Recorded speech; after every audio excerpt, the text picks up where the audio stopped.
Assalamualaikum warahmatullahi wabarakatuh. Apa kabar kawan-kawan?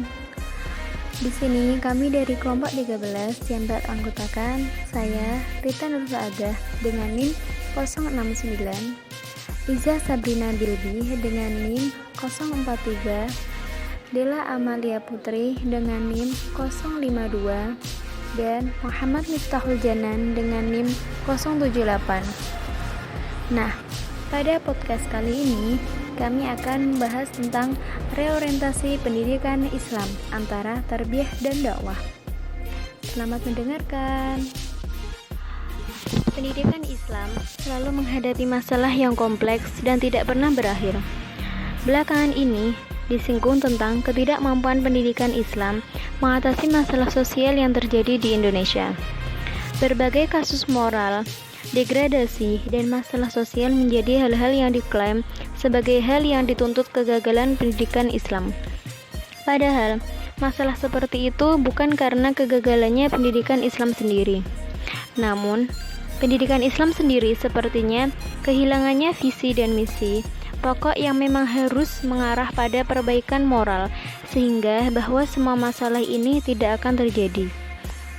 Salah satu tokoh di Indonesia yang gigih dibesarkan persoalan dikotomi ilmu umum dan agama adalah Amin Abdullah.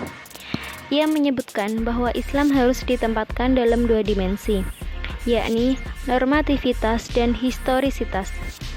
Aspek normativitas ditekankan pada waktu berupa teks-teks agama, sedangkan sisi kesejarahan terletak pada pemahaman dan bagaimana orang atau kelompok orang menafsirkan aturan agama yang menjadi pilihan mereka, yang kemudian menjadi aktivitas mereka sehari-hari. Upaya pembaruan pendidikan hanya bisa diarahkan secara efektif jika didasarkan pada beberapa strategi dan langkah sebagai berikut. Yang pertama, reorientasi landasan filosofis dan kerangka teori pendidikan.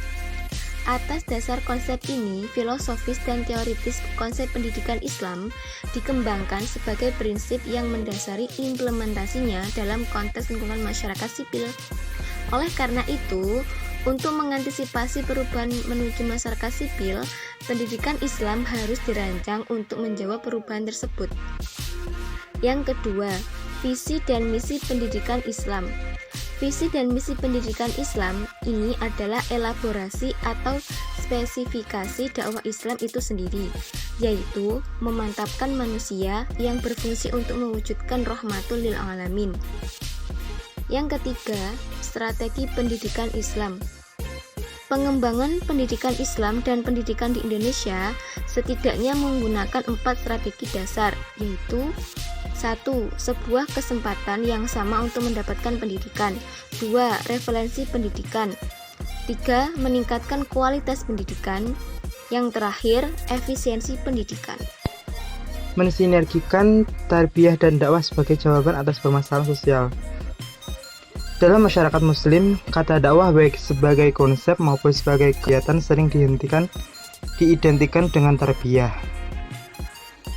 Dengan alasan ini, ada unsur pendidikan dalam dakwah dan dalam pendidikan ada unsur dakwah. Secara konseptual, kedua istilah tersebut tidak boleh dipisahkan dalam pengertian bahwa keduanya harus bisa berjalan beriringan meski harus tetap punya daerah tersendiri.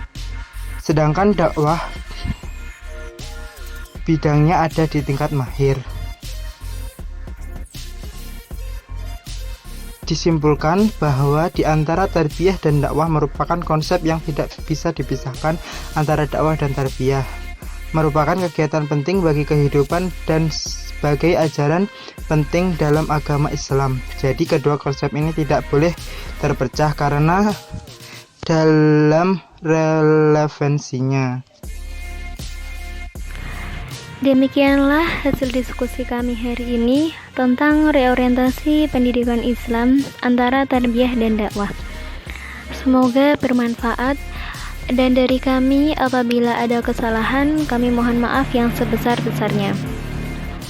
Akhirnya, wassalamualaikum warahmatullahi wabarakatuh.